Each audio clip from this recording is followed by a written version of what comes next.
Samantala, pumunta si Juggler kay Memo upang sabihin na dadaan si Teppei sa lugar na iyon, at nais nito na patayin iyon ni Memo. Masyadong minaliit ni Memo si Teppei at sinabing isa lang iyong bata, kaya sinabi ni Juggler na mabilis lumaki si Teppei kasabay ni X sa bawat laban, kaya talagang masasabi na estudyante yun ni Karen. Pero kung iisipin umano ni Memo ang kahinaan ni X ay matatalo nito ang mga iyon. Naging interesado si Memo kina Teppei lalo na at dating beat ni Karen si X, kaya sinabi nito na ipaubaya na sa kanya ang dalawa. Ibinalita kay Misha na ang pinuno ng Super Ryukon Force na si Juggler ay pumunta sa 4 na kabalyero, habang si Memo naman ang bahala kay Teppei. Natuwa si Misha sa balitang iyon at sinabing mas may pakinabang nga si Juggler kesa kay Aramis. Maya-maya pa ay nagsalita si Nasha at sinabing natatakot siya sapagkat ang mundo ay malapit ng lumunin ng kakilakilabot na halimaw. Ngunit hindi iyon inintindi ni Misha at sinabing panaginip lang iyon ni Nasha. Napaisip si Misha kung nalalapit na ba ang paggising ng kapatid niya. Samantala, dahil naabala sila ni Metal Face ay mas pinadoble ni Teppei ang bilis ni X, nang biglang polanan sila ng mga palaso. Wala silang ideya kung sinong may gawa niyon pero nagpatuloy pa rin sila hanggang sa manghina silang dalawa. Napansin nila ang papalapit na si Ron, Hokuto, at Fu na umaatake sa kanila. Nang medyo makalayo ay huminto muna si X at doon nila nakita si Memo, at ang paparating pa na si Metal Face. Pinigilan ni Memo si Metal Face at sinabing huwag nang makialam pero hindi ito nakinig kaya ipinag-utos nito kay Halloween na patayin iyon. Laking gulat ni Teppei nang atakihin ni Memo maging ang kaalyansa nito. Dahil sa galit ay sinabi ni Metal Face kay Madonna na gumanti, ngunit nahirapan itong makatayo dahil sa malalang pinsala na natamon nito. Nang atakihin nito si Memo ay hindi man lang iyon tinablan, kaya nang gumanti ito ay tapos na sana si Metal Face pero napigilan iyon ni Teppei at sinabing umalis na doon si Metal Face. Nagmatigas pa si Metal Face hanggang sasabihin ni Madonna na wala na siyang lakas para lumaban, ngunit pinipilit pa rin iyon ni Metal Face kaya sinabi ni X na ginagamit na lang ni Madonna ang natitira pa nitong lakas para protektahan ito dahil kung hindi iyon ginagawa ni Madonna ay kanina pa sanang wasak ang katawan ni Metal Face dahil sa electric shock ni Halloween. Sa kapanatauhan si Metal Face nang sabihin ni Teppei na huwag nitong gamitin si Madonna para lang sa pansariling kapakanan. Umalis ang dalawa at doon palang kinumusta ni Metal Face si Madonna. Dahil sa nangyari ay napatunayan ni Memo na ang kabaitan nga ang kahinaan ni Teppei dahil sa pagligtas nito sa isang kalaban. Gayunpaman, sinabi ni Teppei na lalabanan pa rin niya si Memo, nang biglang sumakit ang ulo ni Teppei na sanhi pala ng Maya Dermaglich na palaso na unti-unting pumasok sa katawan nito. Pagkatapos ay tinanong ni Memo si Teppei kung alam nito ang tungkol sa maalamat na halimaw na si Muma, ang sinasabing kumakain sa panaginip ng mga tao at pinapalitan ng matinding takot, at saka inutusan ni Memo si Halloween na dalhin si Teppei sa mundo ng bangungot. Sa imperyo, habang inuutusan ni Marcelo ang mga tao na magtrabaho ay nakatanggap ito ng tawag mula kay Aramis.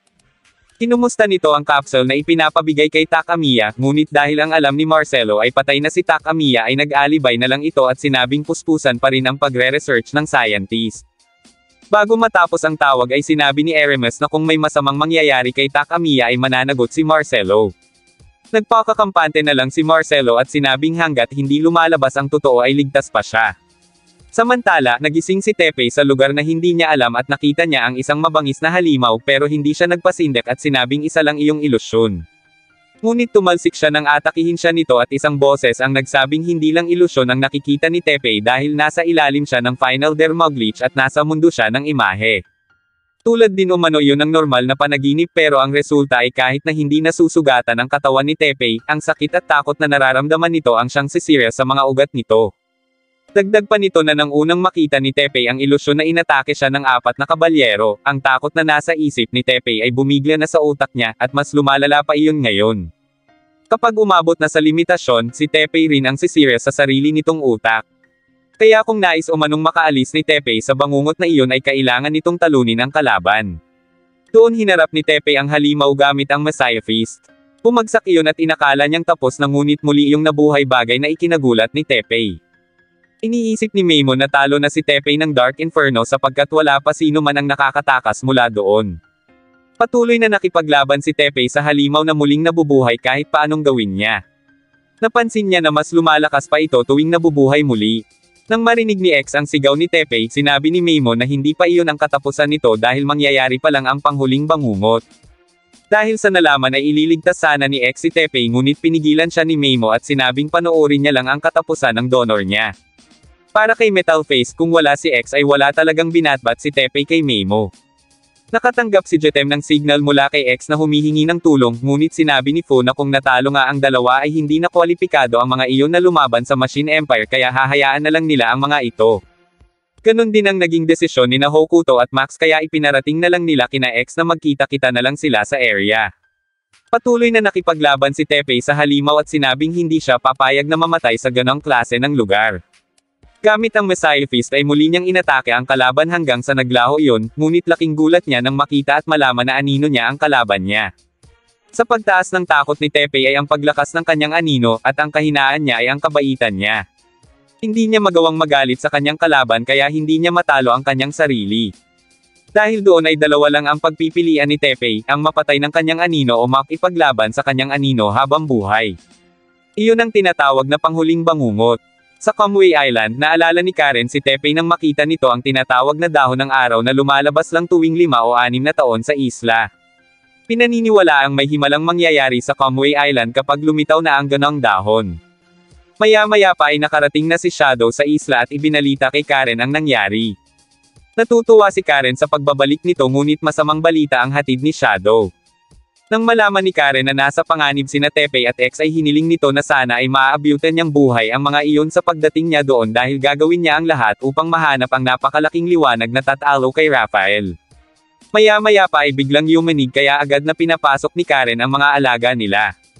Ayon dito, isang bulkan sa ilalim ng lupa sa baybayin ng Kamui Island ang nagsimula ng aktibidad nito. Ngunit magkagayunman, pakiramdam ni Karen ay protektado sila sa ilalim ng punong iyon, at inisip niyang iyon ang rason kung bakit ligtas siyang nakapamuhay doon sa loob ng 5 taon. Isang liwanag mula sa kulungan ni Shadow ang lumitaw, at agad iyong sinuri ni Karen. Samantala, hindi na maintindihan ni Teppei ang nangyayari sa kanya dahil wala na siyang makita at maramdaman sa mga puntong ito. Inisip niyang iyon na ang katapusan niya gayong hindi pa niya nailigtas si Takamiya. Narinig ni Teppei ang boses ni X na nasa kondisyon din ng katulad sa kanya pero dahil konektado sila sa isa't isa ay naririnig nila ang sinasabi ng isa't isa. Sinabi ni X na kung wala nang natitirang kapangyarihan si Teppei ay gamitin nito ang buhay niya upang buhayin ang kapiraso ng araw, hindi sa walang pakialam si X sa kung anong posibleng mangyari sa kanya, kundi dahil ang buhay ni Teppei ay buhay niya rin. Doon pumasok sa isip ni Teppei ang mga taong nagbigay payo sa kanya at na-realize niya na ang taong hindi kayang protektahan ang sarili ay hindi rin magagawang protektahan ang ibang tao. Nabuhayan ng loob si Teppei at nagsimulang magliwanag ang katawan nito, bagay na ipinagtaka ni Meimo dahil nagliwanag rin ang katawan ni X. Ngunit para kay Metal Face ay imposible pa rin na matalo ni Teppei si Meimo. Nang atakihin si Teppei ng anino, doon inilabas niya ang kanyang buong lakas dahilan para matalo ang kalaban. Nang muling magkasama sina X at Teppei, agad silang inatake ni Halloween habang humingi naman si Madonna ng tawad kay Metal Face sa una at huling beses na pagiging makasarili at gamitin ang natitirang kapangyarihan para sa sariling kapakanan upang protektahan ang importante sa kanya. Habang sinusundan sina Teppei, inatake ni Halloween ang dalawa gamit ang Der Richtungsfil, ngunit hinarang iyon ni Madonna, bagay na ikinagulat ni Teppei. Sinabi ni Madonna na huwag siyang alalahanin at lumaban lang si X. Ini-activate ni Teppei ang kanilang Neo Battle Gear at sunod na inatake si Meimo gamit ang Shining Knuckle. Hindi makapaniwala si Meimo sa inilabas na liwanag ni Teppei at napatanong kung totoo ba ang kanyang nakikita. Sinabi ni Teppei na iyon ang kanyang kapiraso ng araw at totoo ang nakikita ni Meimo.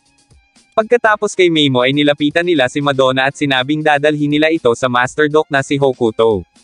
Sinabi ni Madonna kay X na talagang kakaiba ang bago nitong donor. Nagpaalam na ito at nagpasalamat sa dalawa dahil bilang Beat ay alam niyang panlaban lang siya kahit na may puso din sila tulad ng mga tao, ngunit gayon paman ay nagpapasalamat umano siya na nabuhay siya bilang Beat. Nakita ni Metal Face ang unti-unting pagbagsak ng Beat niya at pilit itong pinababalik pero hindi na iyon nagawa pa ni Madonna hanggang sa sumabog na ito. Wala nang nagawa pa si Metal Face habang naiyak na lang si Teppei sa nangyari kay Madonna. Pilit ipinaintindi ni Teppei kay Metal Face ang ginawa ni Madonna ngunit hindi siya inintindi nito kaya napikan si Teppei pero sinabi ni X na hayaan na lang ang lalaking iyon at huwag ng pag-aksiyahan pa ng oras. Pero nang paalis na ang dalawa nang guilt trip si Metal Face ngunit hindi na iyon pinansin ni Teppei. Doon sinabi ni Metal Face na parehong mamamatay ang magkapatid sa kanal na magkatabi sa impyerno ng lugar kung saan naroon si Takamiya. Dahil na lamang nasa impyerno ang kapatid ay nagmadaling umalis sina Teppei habang naiwang humahalakhak si Metal Face pero maya-maya pa ay naiyak na lang ito sa pagkawala ni Madonna. Sa imperyo, hinanap ni Aramis ang datos ni Dr. Lisa Maria Shutai, isang dalubhasa sa structural chemistry, at may alam din sa termium theory mathematics. Inisip ni Aramis na kung kaya lang sana niyang pilitin sina Takamiya at Shutai na makipagtulungan. Biglang nakatanggap si Aramis ng tawag at sinabing mukhang nagbabago ng anyo si Raphael. Samantala, habang nagtatrabaho ang mga scientist, hinaplat ni Marcelo si Amigo dahil sa hindi nito pagpatay kay Takamiya na siyang itinuturing nilang halimaw at banta sa kanilang buhay. Habang nagsosolve si Takamiya, napaatras siya at sinabing kailangan niya ng 30 hanggang 40 taon para masolve ang formula na iyon. Pero kung tama ang kanyang mga nakalap na datos, ang paglaki ng halimaw na si Raphael ay malapit nang matapos kaya kailangan niya nang malaman ang kahinaan yon. Maya-maya pa ay dumating si Amigo at tinanong kung ano na ang nangyayari, ngunit hindi ito sumagot. Sa laboratorio, ipinarinig kay Aramis ang sound wave ni Raphael na natuklasang nagmumula sa tapunan ng area. Biglang inatake ni Amigo si Takamiya dahil sa utos ni Marcelo. Habang sinasakal si Takamiya ay mapapansin ang luha sa mata ni Amigo, nang biglang mapa-atres ito dahil sa sumasakit na bahagi ng leeg nito. Agad na kinuha ni Takamiya ang distornilyador at inayos si Amigo. Maya-maya pa ay ibinigay ni Amigo kay Takamiya ang portable computer, bagay na ipinagpasalamat ng professor. Sinabi ni Amigo na gamitin iyon ni Takamiya upang matapos ang trabaho nito, ngunit biglang dumating doon si Marcelo at tinabig ang portable computer kaya nahulog iyon. Galit na galit si Marcelo kay Amigo dahil sa pagbibigay ng kagamitan nila kay Takamiya kaya hinaplat niya ito ng paulit-ulit hanggang sa pigilan na siya ng professor. Sinabi nito na wala naman siyang magagawa sa kagamitang iyon sapagkat isa lang iyong lumang calculator. Ipinakita rin ni Takamiya ang numerical data na nakuha niya tungkol kay Raphael at sinabing malapit nang matapos ang paglaki nito, na ibig sabihin ay ang katapusan nilang lahat. Bagaman nagulat sa narinig, nakuha pa rin ni Marcelo na unahin ang mapatay si Takamiya. Ngunit bago pa man niya iyon nagawa ay lumitaw sa kinaroroonan nila ang animoy gilamay kaya agad silang tumakbo.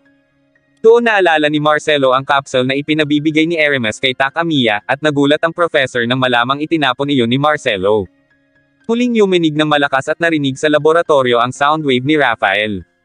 Unti-unting nawasak ang lupa at nilamon ang mga taong nasa ilalim ng area kabilang si Dr. Shutai na natagpuan ni Takamiya. Hindi siya nakilala nito kaya ipinaalala ni Takamiya na naging magkaklase sila noon sa Berlin University. Sa kabila ng nangyari, hindi nawawalan si Takamiya ng pag-asang ililigtas sila ni Teppei. Samantala, nang makarating si Ron sa area ay agad siyang hinarang ng troops kaya hinarap niya ang mga iyon, ngunit napansin niya ang pagliwanag ng mata ng mga ito at doon lumitaw si Juggler. Sinabi nito na ang mga troops na iyon ay mga nabubuhay na patay kaya wala na umano ang mga iyong emosyon o nararamdamang sakit at maaari na ng mga iyong sipsipin ang kapangyarihan mula sa mga buhay na tao. Pag nagawa nila iyon, wala nang limitasyon ang kapangyarihan ng mga ito. Maya-maya pa ay umalis na si Juggler at ipinaubaya sa troops si Ron. Nang muling makabangon ang mga scientist mula sa pagkawasak ng lupa, pinalibutan ng mga ito si Marcelo. Mag-isang hinarap ni Ron ang troops at napansin niyang mukhang nakaprogram ang kilos ng mga iyon. Hindi na natatakot ang mga tao kay Marcelo, ngunit pinigilan ang mga ito ni Takamiya sa pagsugod. Nang biglang may sumakal kay Takamiya kaya agad itong tinulungan ni Marcelo. Habang patuloy ang pakikipaglaban ni Ron, muling nag-solve si Takamiya at nang makita iyon ni Dr. Shutai, naalala na siya nito noong nasa Berlin University pa sila. Dahil doon ay tumulong na rin ito kay Takamiya sa pagsosolve. Mula sa di kalayuan, natanong ni Fo ang area at naramdaman niyang may kakaiba doon kaya wala na umanong dapat sayangin na oras. Napabagsak ni Ron ang troops at bakas sa mukha nito ang hirap sa pakikipaglaban sa mga iyon. Napanood iyon ni Misha at nagalit ito kay Juggler nang malamang buhay pa rin si Ron. Sinubukan pang magpaliwanag ni Juggler pero ipinag-utos ni Misha na talunin na si Ron dahil kung hindi ay si Juggler ang mananagot. Habang minomonitor si Raphael, mas lumalakas ang sound wave nito at mas tumataas din ang temperatura, bagay na ikinabahala ni Aramis. Nang palapit na sina Ron sa imperyo, napansin ni Rado ang shield sa palibot nito kaya nag-isip si Ron ng paraan. Dumating si Juggler at sinabing tanging ang beat niyang si Vanilla ang may kakayahang makapagpabalik-balik sa shield na iyon. Hinarap ni Ron si Juggler ngunit dahil sa bilis ng kilos nito ay hindi niya iyon magawang tamaan ng kanyang armas. Samantala, nakuha ni Dr. Shutai ang kasagutan na liwanag nga ang kahinaan ni Raphael. Habang patuloy ang pag-iwas ni Juggler sa mga pag-atake ni Ron, lingid sa kaalaman ni Ron na inaatake na rin siya ni Juggler nung umpisa pa lang, kaya nang paikutin ni Juggler ang kanyang armas ay parang napipilipit din ang mga kamay ni Ron. Nang makita ang karayom sa bibig ni Juggler, doon na-realize ni Ron na iyon ang ginamit nitong pang-atake sa kanya. Habang pinaglalaroan ni Juggler si Ron, ipinag-utos ni Aramis na alisin na ang Citadel. Napansin niyo ni Vanilla at agad na sinabi kay Juggler dahil may napansin siyang lumilipad palabas ng imperyo, ang beat ni Aramis na si Rosemary. Nang ma-distract si Juggler kay Rosemary, nakakuha si Ron ng pagkakataong makalaya sa mga karayom nito at agad na inatake si Juggler. Tinawag ni Juggler na traidor si Aramis pero sinabi nitong kailangan lang niyang gawin ang kanyang tungkulin na ipinag-utos ng imperyo. Pinatuloy na ni Aramis si Ron at sinabing nakababa na ang depensa ng imperyo. Nagtaka si Ron at nagtanong kung bakit siya tinutulungan ni Aramis pero sinabi nito na hindi siya tumutulong kundi ginagawa niya lang ang kanyang tungkulin bilang commander. Kumilos na sina Ron at Rado habang si Aramis na ang humarap kay Juggler. Samantala, gumawa ang mga scientist ng ilaw at nagtulong-tulong kung paano matatalo si Raphael, habang binigyan naman ni Dr. Shutay si Marcelo ng maiinom bilang pasasalamat sa pagtulong nito sa kanila. Sa ngayon ay dapat magtrabaho ang lahat, kaya naman ang napansin ng isang lalaki na walang ginagawa si Marcelo ay sinita niya ito. Habang papalapit na sina Teppei at Hokuto sa imperyo, bigla na lang itong naubo ng may dugo. Nang maglugay si Aramis ng kanyang buhok, namukan siya ni Juggler bilang si Rose Knight, ang maalamat na mandirigma na hindi pa natatalo sa laban kahit isang beses. Gayunpaman, hindi umano natatakot dito si Juggler, at sa pamamagitan ng baraha ay binasa nito ang kapalaran ni Aramis. Nagsimulang maglaban ang dalawa at napansin ni Aramis ang kakaibang kilos ni Juggler. Doon nito inamin na tulad niya ay nagsuot din ito ng maskara upang iligtas ang imperyo. Ang nakalaban niya na rin noon, ngunit kahit may pagkakataon na siyang patayin ito ay hindi niya iyon ginawa, kaya nakaramdam si Juggler ng sobrang hiya, at doon na pagdesisyon ng itago ang mukha sa likod ng maskara. Ayon pa dito ay naging ganoon siya dahil sa pagkasuklam at galit kay Aramis. Ngunit dahil sunod Son Oden lang naman si Juggler kay Misha, sinabi ni Aramis na ang nagmamay-ari ng kapalaran sa baraha ay walang iba kundi si Juggler. Naglapit ang dalawa at sa unang atake pa lang ni Aramis ay napabagsak na nito sina Juggler at Vanilla. Para kay Aramis ay nagawa niya na ang kanyang tungkulin, kaya oras na para lisanin ang imperyo.